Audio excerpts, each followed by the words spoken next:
आज हम पढ़ेंगे इस वीडियो में संपूर्ण अवकलन कैसे करते हैं। ठीक है, तो यदि हमें कोई फलन u दे रखा है, x और y का फलन है, और x दे रखा है हमें t का फलन और y भी हमें t का फलन दे रखा है, तो हम संपूर्ण अवकलन गुणांक जो d अपॉन डी एक्स और d अपॉन डी वाई से प्रदर्शित किया जाता है, यह x के सापेक्ष संपूर्ण अवकलन गुणांक और ये y के सापेक्ष संपूर्ण अवकलन गुणांक है। तो हमें निकालना है D u upon d T, you का संपूर्ण अवकलन निकालना है, यू का टोटल डिफ्रेंशिएशन करना है अपने को। तो d u upon d t कैसे निकालेंगे, del u upon del x dot del d x upon d t plus del u upon del y dot d y upon d t. ये कैसे किया, यू अब d u upon d t निकालना था, तो हमने डेल यू और यहाँ पे डी टी रख दिया, यहाँ पे डेल यू, यहाँ पे डी टी रख दिया। ये पद तो सभी में सेम ही रहेगा ना। और फिर क्या था, एक बार डेल एक्स और डी एक्स रख दिया और एक बार डेल वाई और डी वाई रख दिया।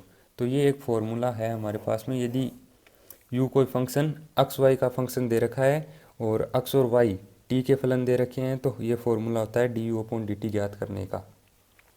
इसी प्रकार यदि यू कोई फंक्शन दे देते हैं x one, x two, x three up to x n इतने फलनों का, तो क्या करते, तो वही फॉर्मूला एकदम सिंपल सा है। D u upon d T निकालने के लिए वही डेल यू रखना है और यहाँ पे डी टी रखना ही है। तो यहाँ पे डेल एक्स वन और d x one plus del u del x two d x two upon d t plus del u del ऐसे करके del u upon del x n dot d x n upon d T.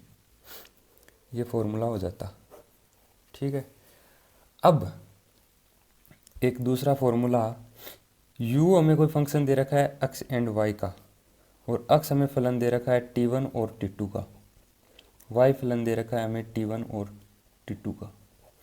तो कैसे करेंगे, तो हम निकालेंगे del u upon del t1, वही del u यहाँ पे डेल t1 रख दो, बीच में क्या आएगा डेल x, यहाँ पे भी del x plus del u upon यहाँ पे del t one del y dot del y, और दूसरा निकालेंगे टी टू के सापेक्ष del u upon del t two और del u upon del x dot del x upon del t two plus del u upon del y dot del y upon del t to.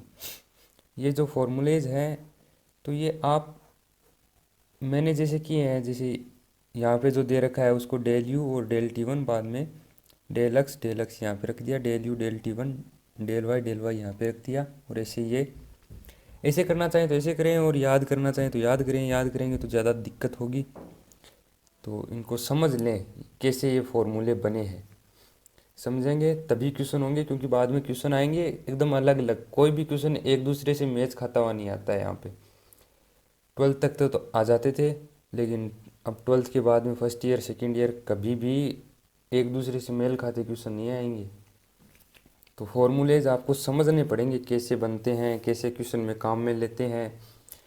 तो वैसे देख लेना, ये formula screenshot ले लो आप, या फिर बुक तो होगी आपके पास में। ये फॉर्मूला ये और ये तो वैसे एक ही है, बस ज़्यादा वेरिएंट्स हैं इसमें। ठीक है,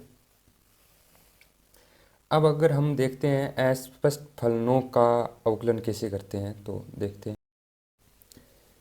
जैसे हमें कोई अस्पष्ट फलन दे दिया हो f x y is equals to x cube plus y cube plus 3x y minus c, ऐसा कोई फलन दे रखा है, तो वो यहाँ पे हम x को y के पदों में और y को x के पदों में साफ साफ से नहीं लिख सकते हैं। यानी कि एक्स क्यूब और बराबर में केवल y हो और कोई भी अवयव नहीं हो, तो ऐसे पदों में इस समीकरण को हम लिख नहीं सकते हैं। तो फिर कैसे करते हैं इसका अस्पष्ट फलनों का अवकलन।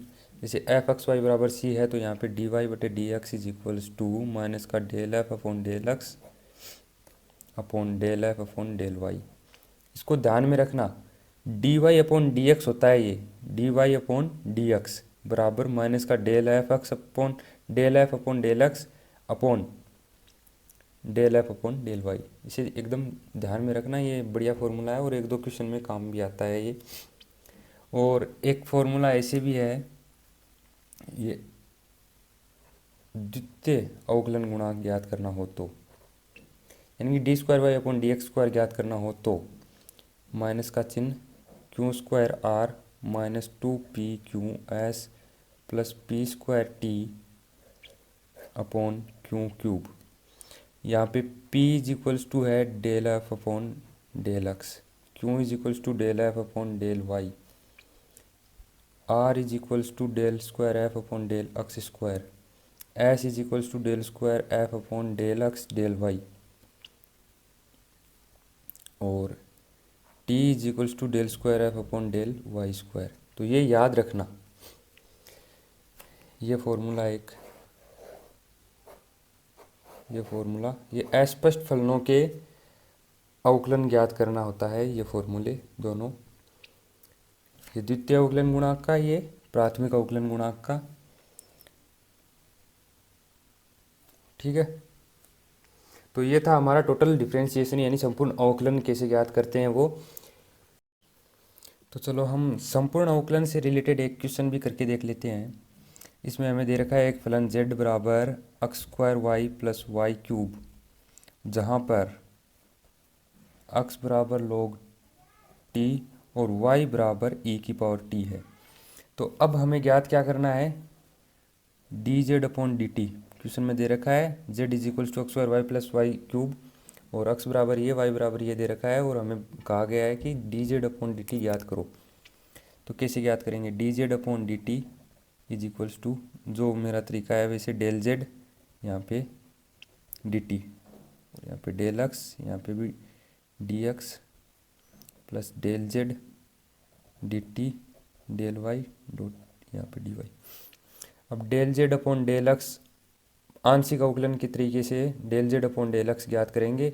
यहाँ पे एक्स के सापेक्ष आंशिक अवकलन करना है और वाई को मानना है कांस्टेंट, तो हमारा आ जाएगा 2xy plus 0 dot d x upon d t करेंगे तो 1/t plus del z upon del y, y के सापेक्ष आंशिक अवकलन करेंगे तो x square plus 3y square, d y upon d t क्या आएगा, e की पावर t। बस हो गया। अब इसको सोल्व कर लो आगे, और जैसे 2 एक्स के और वाई के मान रख दो यहाँ पे, 2 log t डॉट e की power t upon t plus log t का होल स्क्वायर प्लस इन e की पावर t प्लस 3e की पावर t e की पावर 2t। ये हो गया आगे। ठीक है, अब यहाँ से हम देखते हैं 2 upon T log t e की power t plus log t का होल स्क्वायर प्लस 3e की पावर 2t, और e की पावर t यहाँ से कॉमन ले लेते हैं। तो ये D z upon d T हमारा आ गया है, ये आंसर। तो ये था हमारा टोटल डिफरेंशिएशन यानी संपूर्ण अवकलन, और इसका एक एग्जाम्पल हमने दिया है। और अगर अब आप क्वेश्चन करके देखिए, अगर आपको क्वेश्चन समझ में आते हैं तो अच्छी बात है, नहीं आते हैं तो फिर हमें आते हैं, हमारे वीडियो देख लीजिए। ठीक है, और लाइक सब्सक्राइब करना है तो कर दीजिए, नहीं करना तो भी कर दीजिए, नहीं करना तो भी कर दीजिए।